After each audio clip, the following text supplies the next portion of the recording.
Você já ouviu falar do Leviatã? Bem, se você já leu o livro de Jó, em especial o capítulo 41, eu tenho certeza que sim. Trata-se, pelo que lemos, de um animal com aparência assombrosa, gigantesco, com o corpo coberto de escamas, e segundo Jó 41:31, o habitat desse monstro pavoroso seria o mar. Embora o livro de Jó seja sempre a referência mais importante e mais detalhada deste monstro, outras passagens do Tanakh também o mencionam. Bem, a verdade é que uma simples leitura, ainda que superficial dessas passagens, certamente nos farão ver com clareza que não trata-se de algum animal literal, ou que de fato exista ou tenha jamais existido. Não, o Leviatã não é um dinossauro aquático, não é um crocodilo e tampouco é uma baleia. Eu digo isso porque, ao longo da história, intérpretes perplexos com o bicho tentaram, de alguma forma, mas sempre sem sucesso, compará-lo a algum ser vivo existente ou já extinto. É claro que não precisamos aqui justificar não ser ele um dinossauro aquático, posto que, mesmo nos distantes dias de Jó, todas as espécies dos grandes répteis terrestres e aquáticos já tinham desaparecido há milhões de anos. Também me parece desnecessário dizer que não trata-se de um crocodilo, animal esse que, embora conte com espécies de água salgada, são relativamente fáceis de se dominar e de se aniquilar, no caso de um embate com seres humanos. O mesmo ocorre com as baleias, que também, infelizmente, têm sido caçadas ao longo da história, estando muitas das suas espécies ainda hoje sob ameaça de extinção. O Leviatã, por outro lado, como descrito na literatura bíblica, é praticamente impossível de ser dominado pelo homem. Trataria-se então de uma fera absurdamente forte e extremamente agressiva.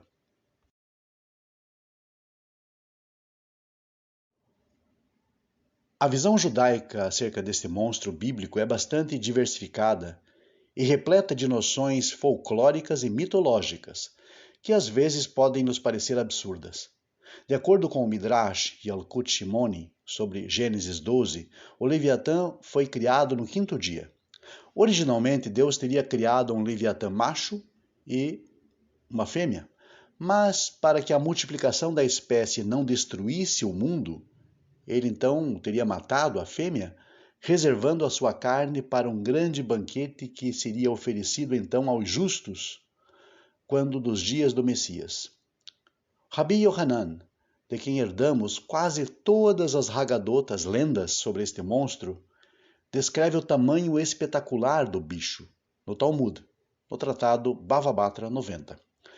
Quando o Leviatã está com fome, relata Rabi Dimi em nome do Rabi Yohanan, ele envia da sua boca um calor tão grande que faz ferver todas as águas das profundezas, sendo a sua morada o mar Mediterrâneo, e as águas do Jordão, segundo se lê no Talmud, procedem da sua boca. O corpo do Leviatã, especialmente seus olhos, possuem um grande poder de iluminação. Esta foi a opinião do Rabi Eliezer, que no decurso de uma viagem em companhia do Rabi Yehoshua, explicou a este último, ao assustar-se com o súbito aparecimento de uma luz brilhante, que provavelmente procedia dos olhos do Leviatã. Ele referiu a seu companheiro as palavras de Jó 41:18. Pelas suas necessidades brilha uma luz e seus olhos são como as pálpebras da manhã. No entanto, apesar da sua força descomunal, o Leviatã tem medo de um pequeno verme chamado Kilbit, que se agarra às guelras de peixes grandes e os mata.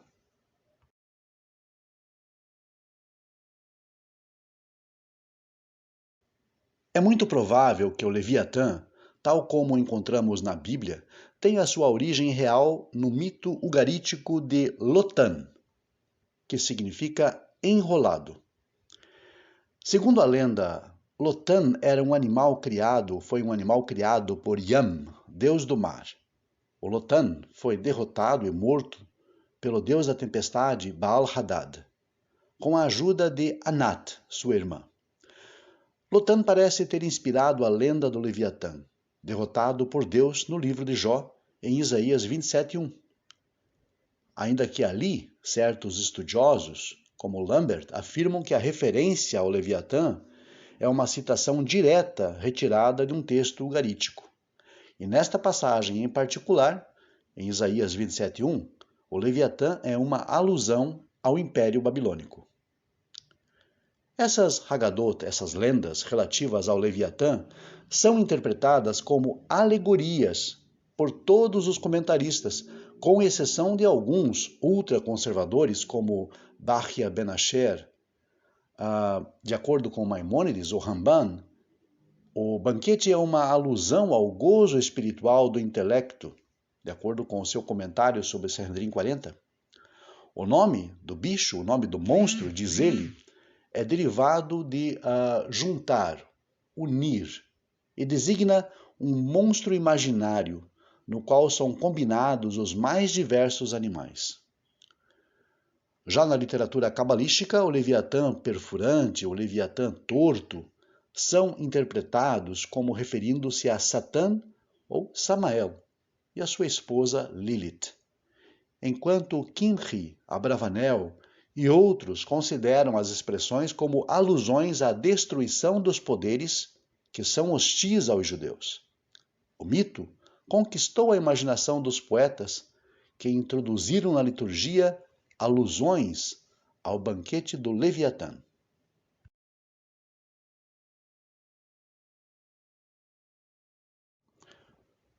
O Leviatã, tal como encontramos na Bíblia, na Escritura, no Tanar, tem aspectos que acenam mais para uma condição negativa, representando via de regra, ora a figura de um monstro quase indescritível e ora a figura de uma serpente enrolada ou torcida. Gesênios, entre outros grandes hebraístas, argumentou que o nome Leviatã deriva-se da raiz Lamed Vav He, que significa torcer ou juntar. Há ainda os que associam o monstro à legendária serpente veloz, à serpente tortuosa, de Isaías 27:1. E se considerarmos esta e outras passagens em especial, poderemos com facilidade observar a natureza negativa do mito do Leviatã, ou no mínimo sua atitude adversa, contrária ao homem. E esta ideia não está presente apenas na Bíblia, e sim nas mais diversas tradições míticas antigas, e especialmente na lenda de Tiamat, a serpente do caos, segundo a lenda morta por Marduk, que era uma divindade babilônica quando da criação de todas as coisas. Tiamat pode ter seu nome associado a uma ideia de monstro do mar, e até mesmo ao termo hebraico Tehom, considerando-se as consoantes Tav, Rei e Mem. Tiamat, Tehom. Tehom é o termo hebraico usado em relação ao abismo, o caos inicial que prevalecia sobre a terra antes da sua organização. Na lenda babilônica, Tiamat, um monstro em forma de serpente, representa o caos e é morta para que então se dê início ao processo de separação entre o céu e a terra, ou seja, para que a criação ou a organização da criação pudesse ser efetivada aqui. Bem, e o que temos até aqui? Um monstro marinho mitológico chamado Leviatã, que às vezes se traveste de serpente, uma serpente enrolada, tortuosa, que representa o caos e a desorganização.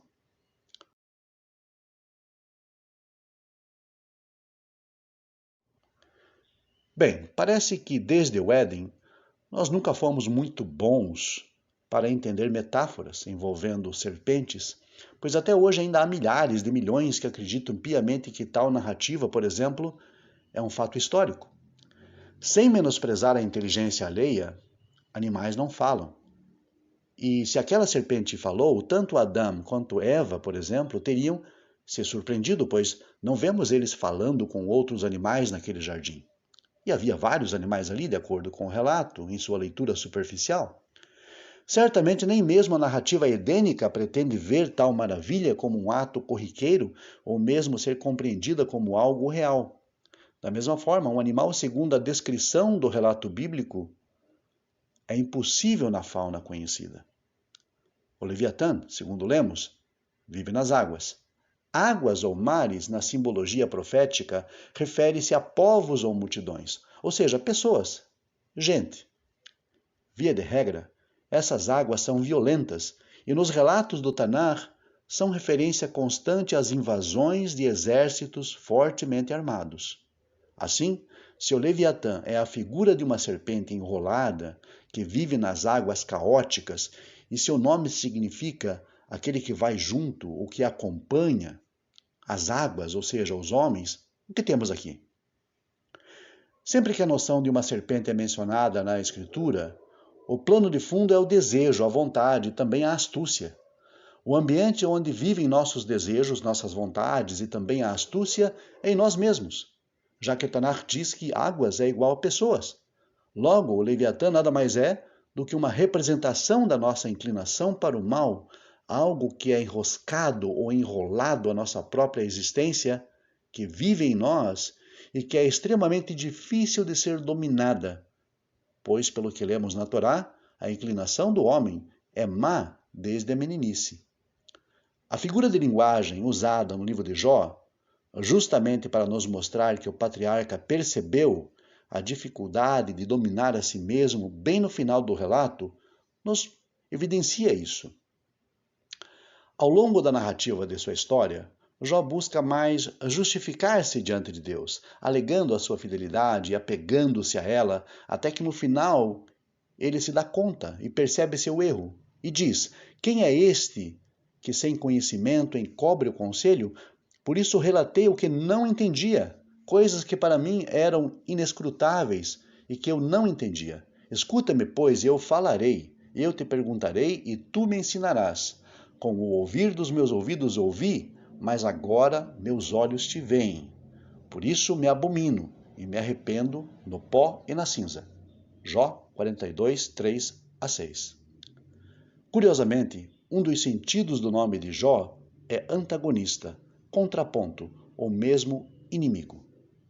A nossa natureza, o Leviatã, é natural e intrinsecamente inclinada para o mal. Porém, cabe a nós a luta para dominá-la.